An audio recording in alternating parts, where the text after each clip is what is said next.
Madison Beer checks all the boxes to be a main pop girl.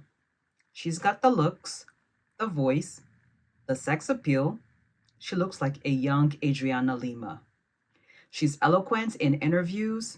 Justin Bieber was her mentor at the height of his popularity. But for some reason, she hasn't been able to impact culture in a similar fashion as Charlie XCX or Chapel Roan or Sabrina Carpenter, all of whom only recently started impacting culture on a large scale after about a decade of essentially being ignored by the mainstream. Similarly, despite Locket being Madison's highest charting album thus far, which she joked about on the CBS Morning interview that it only took her 15 years, I don't know that people are going around quoting her lyrics the way they do Sabrina's. I am not by any means comparing her to other pop girls or pitting her against others, just to be clear. I am merely making an analogy. Also, put a pin in this. I shall circle back to this shortly.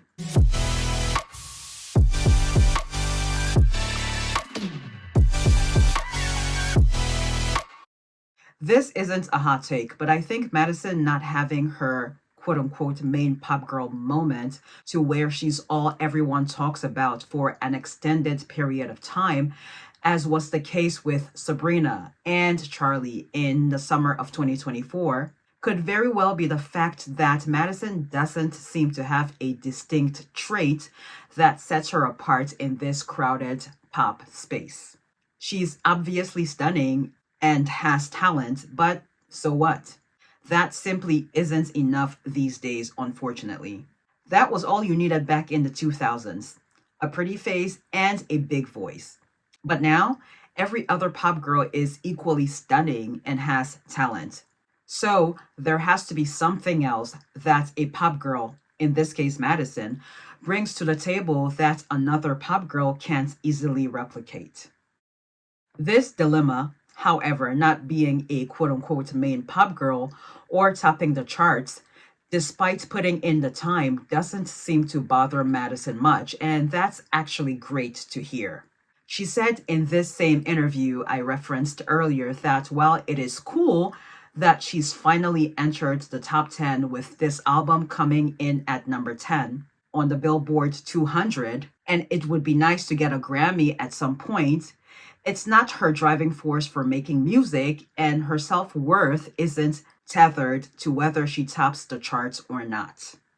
By the way, none of this branding or charting stuff matters to me. I only ever look at the charts for particular artists when I'm reviewing said artists. If I like an artist and or the songs they make are good, meaning they make me feel something, I'll keep listening. But from the standpoint of the artist, I think it matters if they want to make a big splash, especially with the way people's attention spans are these days and the way the music industry keeps changing the rules.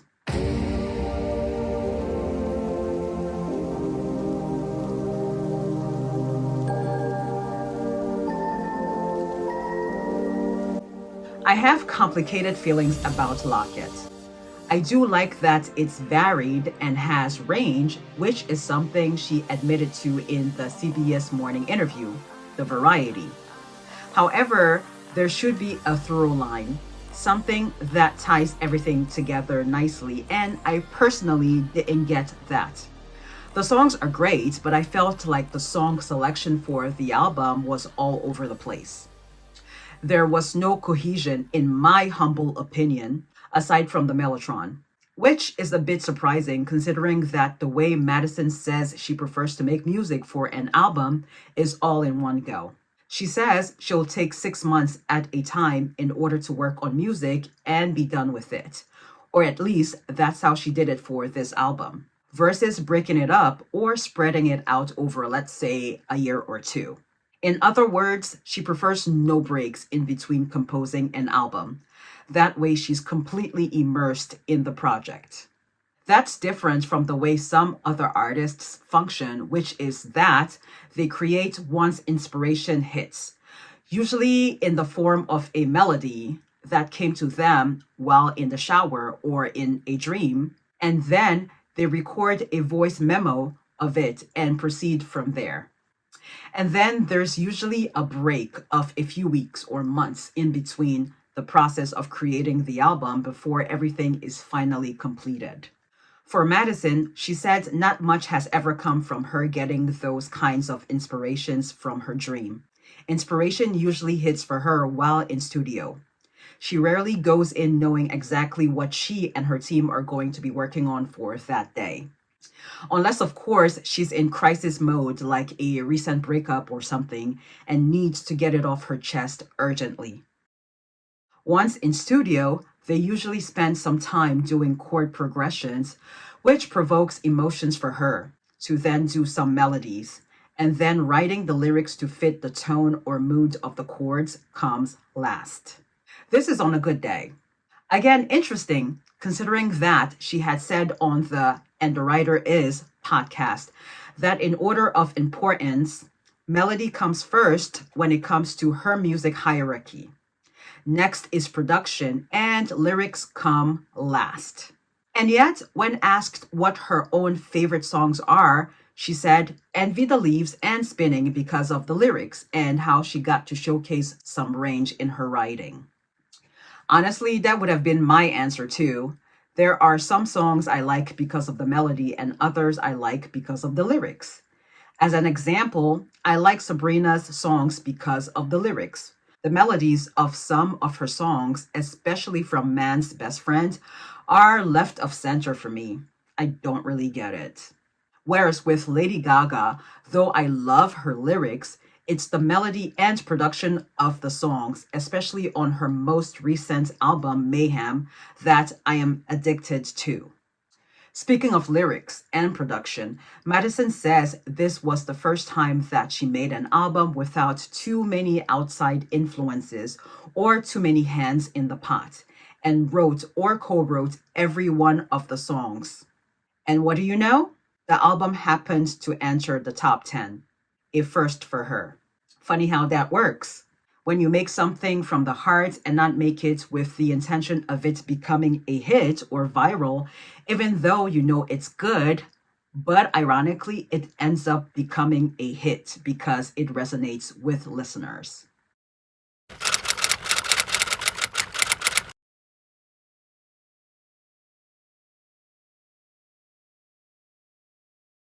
When asked why the album was called Locket, Madison said she just liked the word. It felt feminine and vintage, and it is something that memories can be held in. Once that was established, it snowballed from there to where this quote unquote locket became that item where she could keep her past albums and experiences as well as the current album, because this album, after all, is a blend of the experimental nature of her first album, the reflective nature of the second, and now her wide, expansive taste that she wanted to show off. In other words, the name and concept of the album wasn't really pre planned, it happened organically. Yes Baby is by far my favorite song on the album and the most Madison song. What does that mean? It's Make You Mine all over again, which was my introduction to Madison. EDM really suits her. She should lean into that and make a whole album with those kinds of songs. But that's never going to happen. She said she prefers ballads, and if she could, she would make a whole album of ballads. This tracks because Etta James's At Last is what she sang for, I guess you would call it her label audition before she got signed. This is a great segue to offer a brief backstory on Madison if you're like me and had no clue who she was until Make You Mine. She says lots of people always assume she's an influencer turned singer, which is not the case, not even close. Madison always enjoyed singing as a child, and Broadway was the end goal, seeing as though she was exposed to it growing up in New York, and that seemed to be the natural path for singers in New York. Her father is an architect and her mother an interior designer. disproving the people who insisted that she had ties to the music industry prior or was an industry plant.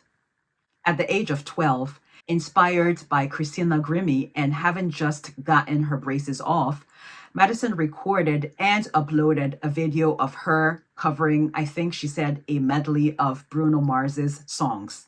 Justin Bieber happened to repost it on X, and within a few months, she was signed to his label at 13 and was being touted or branded as the female version of Justin Bieber. 3 years later, she was dropped from her label after inappropriate photos and videos of her were circulating the internet. This next part infuriates me. These were videos and pictures she sent to a guy she liked, and he betrayed her. He may not have been the one who posted the videos or photos online, but he didn't keep them private. Anyway, the next thing you know, grown men are not only watching these videos of a minor who did not consent to this being made public, but also recording themselves getting off to these videos and posting it online. Sick fucks.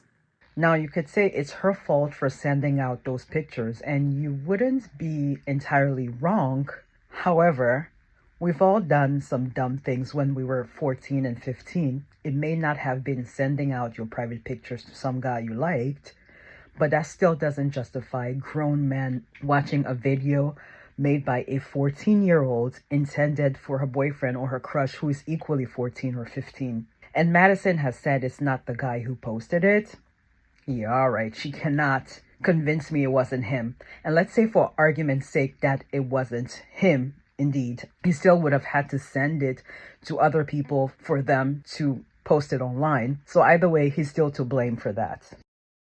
Needless to say, the scrutiny and negative comments about her online intensified, leading her to want to end her life, which she attempted twice, all of which she addresses in her memoir, The Half of It.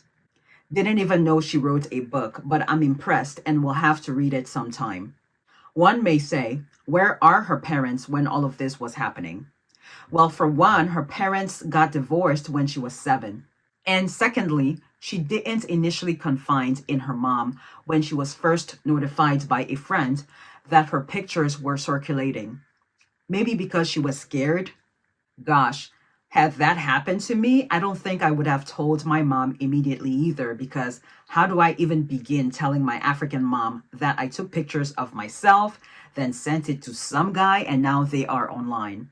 I was 15, 16 in 2004. I think there were cameras on those flip phones, but they weren't that good. So you can only imagine the questions my mom would have been asking. How did you? Where did you? Why did you? How did he? Why did he? Yeah, this is why I didn't date in high school, because I couldn't trust guys to keep what we did or didn't do private. I talk about this in detail in this video.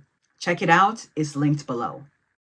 Anyway, Madison eventually hired someone to erase those off the internet, but the damage had been done.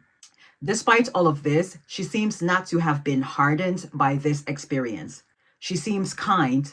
I've seen videos of her interacting with fans. It seems genuine. She appears very grounded in her interviews and seems to have a great sense of humor, which comes across in her lyrics and videos. Her sense of humor and brilliance is very obvious in the Make You Mine music video. I always viewed the video as just an homage to Jennifer's body, but having listened to some of what Madison's been through, the video now seems poetic. I think people were and still may be fixated on Jennifer and Needy's relationship. Like, are they just besties or is there something else happening there? But I think the movie is about many things, among which are obviously a friendship, a toxic one, but a friendship nonetheless. The movie also acknowledges the male gaze, but also subverts it. And I also think it's a movie about how fame and abuse go hand in hand, because Jennifer gets sacrificed for somebody else's gain and fame. She then dies, and her body gets possessed by a demon. These revelations have happened pretty recently, of course. When I initially watched the movie back in 2010, I thought it was try hard and garbage and a mean girl's wannabe. A popular girl who is a monster eats men. How original. Well, we now know it was intended to look like that on the surface, but with a deeper subtext, hiding the vegetable in the cake, so to speak. Megan Fox spoke recently about how she related very much to the character because Jennifer gets sacrificed for someone else's gain. Likewise, Megan said she felt very persecuted by the press and the public when she became famous at the age of 19. I'm not sure what it is about stunning women who are very comfortable in their sexuality that stirs up so much anger in people. It must be the refusal to conform or stay small. I feel like a lot of female celebrities in the 2000s all went through the same thing with the press and public. And it hasn't gotten much better. However, there are more people willing to call it out than before. Similarly, Madison has been the victim of lots of cyberbullying from the age of 13. And whenever her private pictures were leaked on the internet, she was left out in the wild, completely unprotected. Her label had dropped her, and she said she felt betrayed because they would always refer to her as quote unquote family. But now, when she was in a vulnerable position and needed support the most, they wanted nothing to do with her. And then there's also the fact that she felt no one was calling out these gross grown men for recording themselves getting off to a minor's videos and then posting on X. Too bad this was before Me Too. They should all be in jail. But this is why I'm not on X. It's a cesspool. Same with TikTok. I was on TikTok for a bit strictly for the purposes of growing my YouTube channel. I thought people would filter into my channel from TikTok. Little did I know, the audiences on TikTok are very different from those on YouTube. Anyway, I deleted it in 2023 and haven't looked back. My channel is doing just fine without TikTok. Back to Jennifer's body. Not me just realizing that the guy who plays Colin Gray is also in Smile 1 and 2 as Joel. Anyway, after Jennifer is killed, she reincarnates as a monster and seeks revenge on every one of the guys who sacrificed her, and then some. Editing Yaya here post rewatching the movie. So Jennifer doesn't actually kill the members of the band that had sacrificed her. That's what Needy does at the end of the movie. But Jennifer does kill guys that are linked to Needy. So guys that Needy is dating, like Chip, guys that Needy may have mentioned in passing, like Ahmed from the tavern, or guys that Needy may have mentioned as being cool, like Colin Gray. So she kills all those guys, probably out of jealousy, obviously.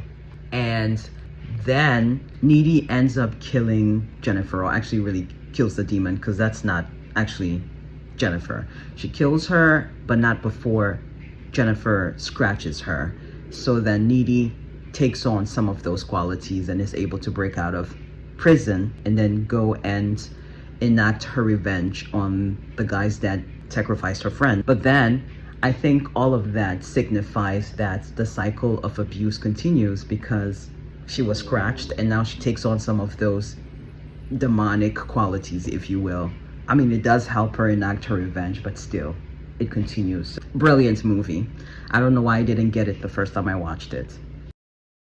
So, for Madison to use that theme for her music video, she's sending a message to the bullies and haters that despite everything that she's been through, she won't shrink just because they want to project their insecurities onto her. Genius. Though I'm not sure how I feel about her including a song that was released 2 years prior on the album. I mean, she'd be a fool not to, because that song was huge in 2024. However, that's some Normani shit. And I love Normani, but it's the silence between songs that gets me. Get it? Silence Between Songs is Madison's last album. Anyway, I'm all about prioritizing mental health. So if that's what Normani has to do in order to keep her creativity flowing, then so be it. When the Make You Mine music video was released, I made a compare and contrast video of it and Jennifer's body because I love puzzles and piecing things together. It's very satisfying. It's actually the most viewed video on my channel. Some of the comments on that video, though, which I've since had to block, proves Madison's point. The entitlement some men have to women's bodies, and men not getting that level of objectification as women. Not that she wants men to get the same level, but that she has a lot of other things to show for besides just her looks. Angel Wings, the song one of her fans named because Madison was stumped about what to name it. The song has a 90s R&B / Ariana Grande feel to it. Madison did admit to pulling influence from the likes of Ariana Grande, Imogen Heap, who Ariana has cited as being one of her inspirations, and Gwen Stefani for this album. Angel Wings is about Madison's dad. Madison's parents got divorced when she was 7, as mentioned prior, and that forced her to grow up as she became protective of her little brother and also had to witness a revolving door of women her dad was dating, and that was rough on her. Now she acknowledges that her dad is a person and was just doing what a person does after a relationship ends. Luckily, her dad was fine with the song, she said. The transition towards the end of the song, very Billie Eilish of her. Sidebar, how cool is it for her to have this song come out barely 2 months after she performed at the Victoria's Secret fashion show while wearing a pair of small angel wings. Out of all the people who have performed at the show, she's one of the few who actually fits the archetype, if you will. I did mention at the beginning of the video that she reminds me of a young Adriana Lima, one of the biggest Victoria's Secret runway models from the 2000s. Kind of off topic, but I think Adriana was the reason a lot of guys wanted to go to Brazil because that's where she's from, and I'm guessing they assumed all Brazilian women looked like her. Track 1, Locket theme, was a love letter to her fans, letting them know that just because she's not as online interacting with them as she did previously, doesn't mean she's aloof. She's just putting up boundaries around social media and what she consumes for her mental health. Bad Enough. It's about a relationship being bad, but not bad enough to leave. I felt that song to my core, but in relation to a few previous jobs. I knew things had run their course, but I kept making excuses that it wasn't that bad until it became that bad. That music video was weird, but again, it shows her sense of humor and her willingness to think outside of the box and try different things. In the ideation process of the video, she posed the question, what is the worst version of a human being? Monster was the answer, hence the werewolf monster in the video. Madison said she chose to release this as a single on the same day as the album drop because it's the one song that is the best representation of the album. The centerpiece, if you will. That and track 7, You're Still Everything, which is my second favorite on the album, behind Yes Baby. Bad Enough is very much giving Billie Eilish, from the production to the voice. Hey, editing Yaya here. That was actually For the Night. The whole production from top to bottom was Billie Eilish, and also the way she uses her voice in that whispery tone that is very signature of Billie Eilish. For the Night. Bad Enough is actually very R&B adjacent again, much like Ariana Grande. See what I mean? She has no distinct trait, unless you consider her wearing bows her distinct trait. Complexity, very video gamey, which suits Madison. She talked about Fortnite and other games she's into on Hot Ones. This is the perfect title and sound for a song about everything she's been through. Also, there's a nod to Severance in the song. She said so. And she seems to be passionate about the show, as she urged one of the hosts who was interviewing her on a radio show to watch it. I haven't watched the show, so the reference in the song went over my head initially until she mentioned it on Hot Ones. I don't feel like paying for yet another streaming service, so I'll probably never watch the show. Madison's album release party theme was also inspired by Severance. They should cast her in the show already. Bittersweet was one of the last songs added to the album. This was the one where she was in a crisis and desperately needed to get it off her chest onto a song. For that to have been a last minute song and it has this lush production is brilliant. In Madison's words, it's a breakup song but also hopeful, hence bittersweet. Symbolic of her whole career, which brings me back to the beginning. Madison Beer checks all the boxes to be a main pop girl. And now she has checked off some of her own boxes of what success looked like for her, which were to perform at Madison Square Garden, which will be happening in July, perform on Jimmy Fallon, perform at the Victoria's Secret fashion show, be a guest on Hot Ones, and embark on a world tour with bigger venues and sold out shows. I would say she's achieved main pop girl status, and her fans would agree as well because there isn't a singular way to be a main pop girl.